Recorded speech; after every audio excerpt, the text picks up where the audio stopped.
So hello everyone, welcome to this channel. তো এই যে পার্টিকুলার ডকুমেন্টটা বের করা হয়েছে, এটা কেউ দেখে বুঝতে পারছো যে কী জিনিস?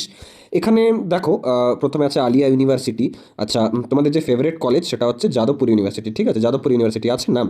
আচ্ছা, তাহলে এই যে পিডিএফটা আমি খুলেছি, এটা কি? এটা হচ্ছে সিট ম্যাট্রিক্স। সিট ম্যাট্রিক্স জিনিসটা কি, যারা জানো না বা অনেকের গার্জেন যারা আমাকে ফলো করেন তাদের উদ্দেশ্যে বলতে চাই যে ডাব্লিউবিজের কী হয়, যে যখন এক্সাম হয়ে যায় তার কিছুদিন পর রেজাল্ট বেরোয়।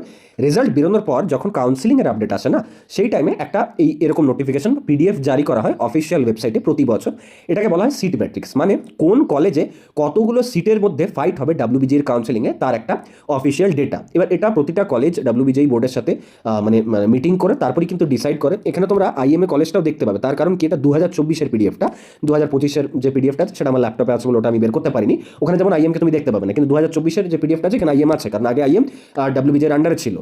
তো দেখো এখানে যদি একটা যাও যে হলদিয়ার মোটামুটি কত সিট থাকে, দেখো প্রতিটা ব্রাঞ্চ ওয়াইজ কতগুলো করে সিট, এটা কিন্তু আমরা দেখতে পাচ্ছি, ঠিক আছে? এই যে কম্পিউটার সায়েন্স ইঞ্জিনিয়ারিং, ধরো সিএসসি সাইবারে কতগুলো সিট আছে, ওপি। ওপি মানে হচ্ছে ওপেন, মানে প্রায় টোটাল সিট কত, 167টা। কোন কলেজে?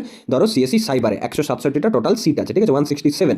এবার কার মধ্যে মানে ধরো ইডব্লিউএস কতগুলো সিট, বা ওবিসি এ কতগুলো সিট থাকে, ওবিসি বিতে কতগুলো সিট থাকে, এসসিতে কত সিট থাকে, এসটিতে কত সিট থাকে, এই সব কিছু কিন্তু দেওয়া থাকে। দেখো যেই মেন্সেরও সিট দেওয়া আছে। তুমি যদি চাও না যে দাদা আমি যাদবপুর ইউনিভার্সিটি টার্গেট করছি, আমি যাদবপুরেই পড়বো দাদা, কিন্তু যাদবপুরে যেই মেন্স দিয়ে কি আসা যায়? একদম আসা যায়। দেখো যেই মেন্সের সিটগুলো দেখো, লাস্টের লাইনে তুমি যেই মেন্সের সিটগুলো কিন্তু এখানে দেখতে পাবে। অ্যাকচুয়ালি কি হয় যে যেই মেন্সের 10% সিট রিজার্ভ থাকে, ঠিক আছে? তো এখানে প্রতিটা কলেজই, জলপাইগুড়িরও আছে, দেখো জলপাইগুড়িরও প্রতিটা ব্রাঞ্চে কতগুলো করে ওপেন সিট, সেগুলো সব কিন্তু দেওয়া আছে। মানে এখানে ওপেন সিটও আছে, তুমি কাস্টের সিটগুলো দেখতে পাবে।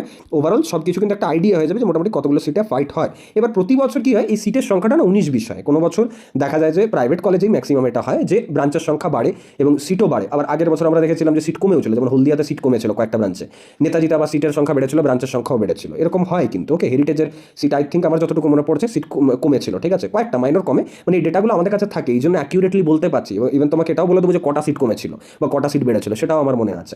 তো এবার কাট অফ তো ডিপেন্ড করবে এটার উপর, স্বাভাবিকভাবে করবে না, কারণ দেখো কাট অফ কিসের উপর ডিপেন্ড করে, কতগুলো সিট আছে তার উপরে। এবার 2024-এ ধরো একটা জায়গায় 100টা সিট আছে, 2025-এ সেই সিটটা হয়তো কমে পর 80টা হয়েছে, তো কাট অফটা ভ্যারি করবে না? ডেফিনেটলি করবে। তাহলে এইসব ডেটার উপর বেস করেও কিন্তু কাট অফটা ভ্যারি করে। ওকে, তো যারা যারা এই বছরের ডাব্লিউবিজির অ্যাসপিরেন্ট আছো, এই ধরনের আপডেট যদি পেতে চাও, অফিসিয়াল আপডেট, ডিটেল অ্যানালিসিস, বা দাদা কোন কলেজটা ভালো, কোন কলেজে কটা সিট থাকে, আমার এই র্যাঙ্ক ওয়াইজ কোন কলেজটা পাবো, কত কাট অফ যেতে পারে, এইসব ডিটেলস যদি পেতে চাও তাহলে চ্যানেলটা এখন থেকে সাবস্ক্রাইব করে রাখো।